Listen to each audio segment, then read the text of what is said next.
ब्रह्मा जी के पुत्र महर्षि भृगु के विषय में तो हम सब जानते ही हैं।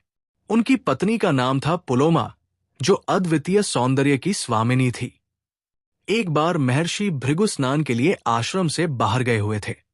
उस समय पुलोमा गर्भवती थी। उसी समय एक राक्षस, जिसका नाम भी संयोग से पुलोमा ही था, वो आश्रम पर आया। भृगु ऋषि की पत्नी को देखते ही वो सुध-बुध खो बैठा।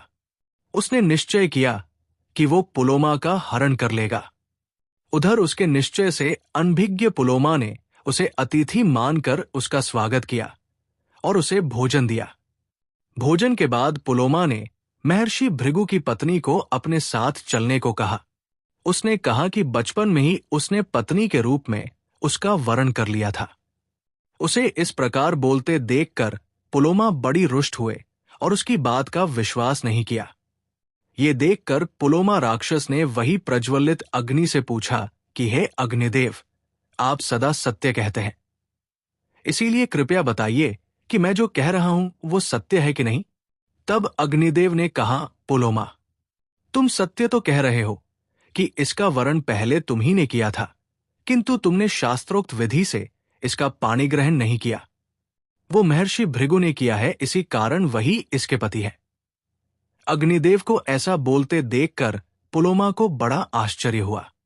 उसने उनसे पूछा कि इस राक्षस ने कब मेरा वरण किया था। तब अग्निदेव ने उसे एक कथा बताई कि बचपन में एक बार जब वो रो रही थी तो उसके पिता ने परिहास में ही उसे डराने के लिए कहा था कि हे राक्षस, तू इसे पकड़ ले। उसी कमरे में वो पुलोमा राक्षस भी छिपा हुआ था और उसके पिता को इस प्रकार बोलते देखकर उसने सोचा कि उसके पिता ने उसे ही अपनी पुत्री को पकड़ने को बोला है।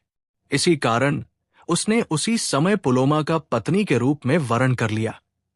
मैं अग्नि उस समय वहां उपस्थित था, इसीलिए मैं इसका साक्षी हूं। हालांकि बाद में धर्मपूर्वक इसके पिता ने इसे महर्षि भृगु को पत्नी के रूप में दिया, इसीलिए धर्मतः वही इसके पति है। अग्निदेव की ऐसी बात सुनकर पुलोमा राक्षस ने क्रोध में आकर पुलोमा का हरण कर लिया और वहां से भाग चला। पुलोमा जोर जोर से अपने पति को सहायता के लिए पुकारने लगी, किंतु महर्षि भृगु कहीं भी दिखाई नहीं दिए। अपनी माता को संकट में देखकर उनके गर्भ में पल रहा बालक अपने योगबल से बाहर निकल आया और अपने तेज से पुलोमा राक्षस को भस्म कर दिया। अपने माता के गर्भ से च्युत हो जाने के कारण ही उसका नाम च्यवन पड़ा। तब अपने पुत्र को लेकर पुलोमा रोती हुई अपने स्वसुर परमपिता ब्रह्मा के पास गई। उसे रोता देखकर ब्रह्मा जी ने उसे सांत्वना दी, किंतु उससे भी पुलोमा का रोना नहीं रुका। उसके अश्रुओं से एक नदी की उत्पत्ति हो गई, जिसका नाम ब्रह्मा जी ने वसुधरा रखा। फिर परमपिता ने पुलोमा को समझा बुझाकर भृगु के पास भेज दिया। जब महर्षि भृगु ने सारी बातें सुनी तो उन्होंने क्रोधित होकर पूछा कि किसने तुम्हारा परिचय उस राक्षस को दिया था। तब पुलोमा ने उन्हें बताया कि अग्निदेव ने उस राक्षस को मेरा परिचय दिया था। इससे क्रोधित होकर महर्षि भृगु ने 7 जिह्वा वाले अग्नि को सर्वभक्षी हो जाने का श्राप दे दिया। अपने आप को श्राप मिलता देखकर अग्निदेव भी बड़े क्रोधित हुए। उन्होंने महर्षि भृगु से कहा, ब्राह्मण, आपने मुझे श्राप देने का दुस्साहस कैसे किया? मैंने जो भी कहा वो सत्य कहा, फिर उसमें मेरा दोष कैसे हो सकता है? सत्य से बड़ा इस संसार में और कुछ नहीं होता। यद्यपि मैं भी आपको श्राप देने की शक्ति रखता हूं, किंतु फिर भी आपके ब्राह्मण और भगवान ब्रह्मा के पुत्र होने के कारण मैं आपको श्राप नहीं देता। किंतु क्या आपको नहीं पता था कि मनुष्य जो भी यज्ञ आदि करता है, उसमें देवताओं को अर्पित सारा हविष्य मेरे ही मुख से होकर देवताओं तक पहुंचता है। अब जब आपने मुझे सर्वभक्षी होने का श्राप दे दिया है, तो फिर मैं कैसे उन पवित्र हविष्यों को ग्रहण कर सकता हूं? ये कहकर अग्निदेव ने पृथ्वी से अपने आप को समेट लिया। उनके अदृश्य हो जाने के कारण यज्ञ, अग्निहोत्र आदि सारे संस्कार रुक गए।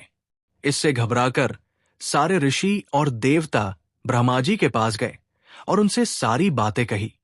ये सुनकर ब्रह्मा जी ने अग्निदेव को बुलाया और प्रेम पूर्वक उन्हें समझाते हुए कहा, चराचर जगत को पवित्र करने वाले अग्नि, यदि तुम इस संसार से लोप हो जाओगे तो फिर सारा जगत रुक जाएगा। मैं तुम्हें वरदान देता हूं कि भृगु के श्राप के कारण सर्वभक्षी होने के बाद भी केवल तुम्हारी अपानदेश की ज्वालाएं ही सर्वभक्षी होगी। तुम सदैव पवित्र ही माने जाओगे। ब्रह्मा जी के इस प्रकार समझाने के बाद अग्निदेव संतुष्ट हुए और पुनः पृथ्वी पर प्रकट हुए।